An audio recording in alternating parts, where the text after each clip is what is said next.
All right, you moderate maniacs, here is one of the keys to retirement: financial flexibility.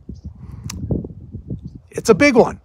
If you're flexible in your finances, you can get through a lot of stuff. I've got 10 steps to make you financially flexible. Here's number 1. When you're doing your retirement plan, underestimate your expectations. What do I mean by that? You notice I always say that. That's one of my catchphrases. What do I mean by that? Well, here's what I mean. Underestimate your returns, your stock market returns. What I do when I go into a calculator, put in my numbers, instead of like, I don't know, maybe I'm thinking it might be like an 8% stock market return, I'll put in like 5 or 6 for 30 years. Underestimate that. Wouldn't it be better to be left with more money than less money? Another thing, when you're calculating your Social Security, now, you know, you can never get it exact. And pardon me, it's pretty windy out here in the high desert, so I hope you can hear me. And it's not, the sound's not too bad. When you're calculating your Social Security, you can never be totally exact what you're going to get, right? Damp it down. Instead of, let's say, 1900, you think you might get, put in 1800. If you underestimate these, your financial flexibility goes, boo, way up. I would much rather be in that place, underestimating instead of overestimating, right? Hey, for you who see me, those of you see me for the first time, my name is Duane, and this is a channel on retiring on moderate income. So if you want to join the moderate maniacs, think about subscribing, and please like the video as well. And if you really like it, down in the description, way down here, you can buy me a coffee. Woo! Number 2, always have at the very least, 1 year of cash on hand, maybe 2. Going past 2, yeah, that might be a little much.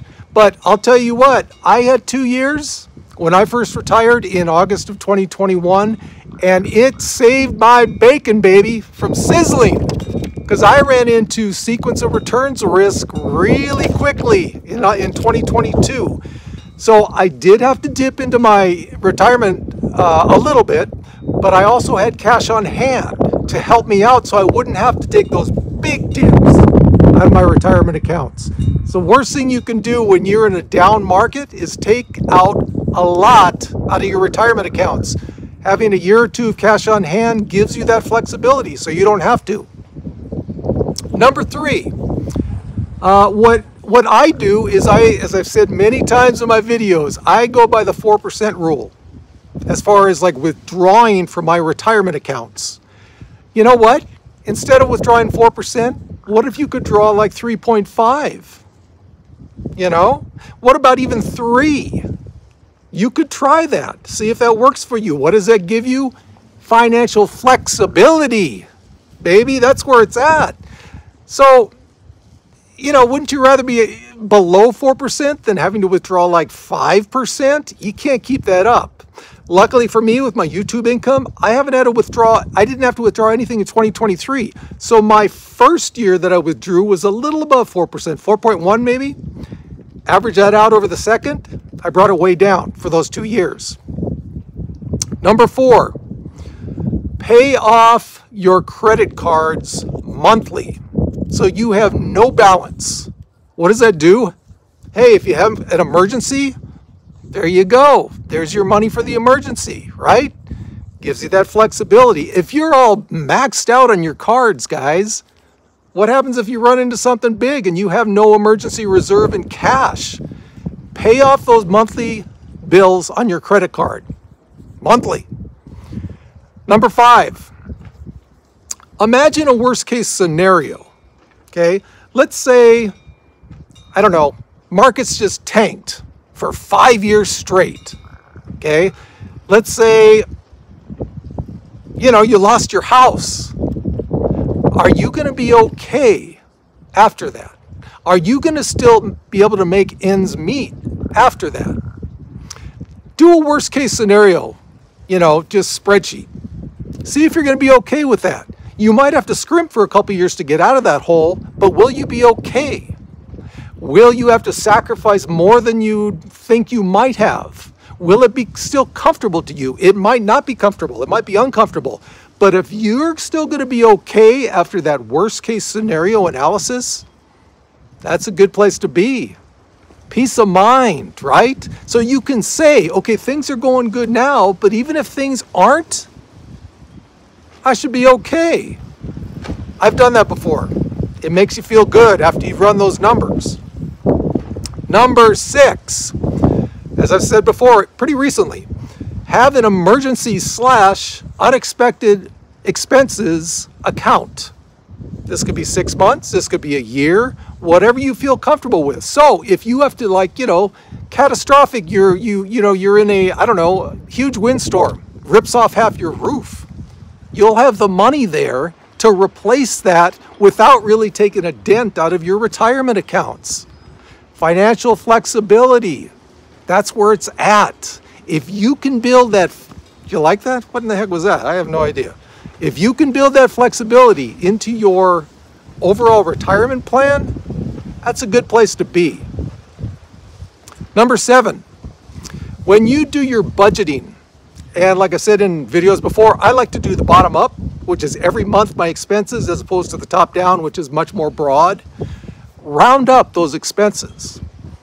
Let's say you pay, I don't know, $70 a month, usually in electricity. Round it up to 100 in your budget. Let's say you pay streaming services of $80, round it up to 100, okay?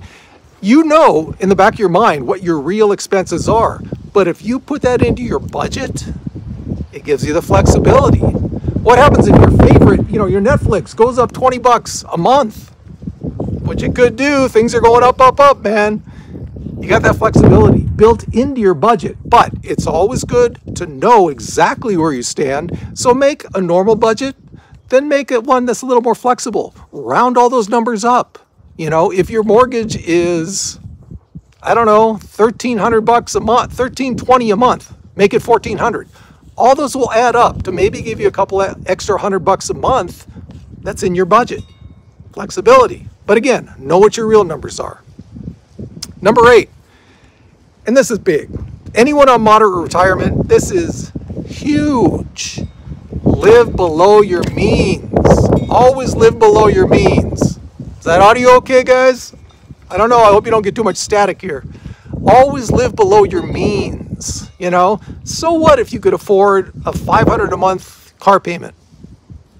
If you have a car payment, why don't you make it $250, $300, Live below your means. Yeah, instead of going out to eat twice a week, it's my Ravens, twice a week, go out once.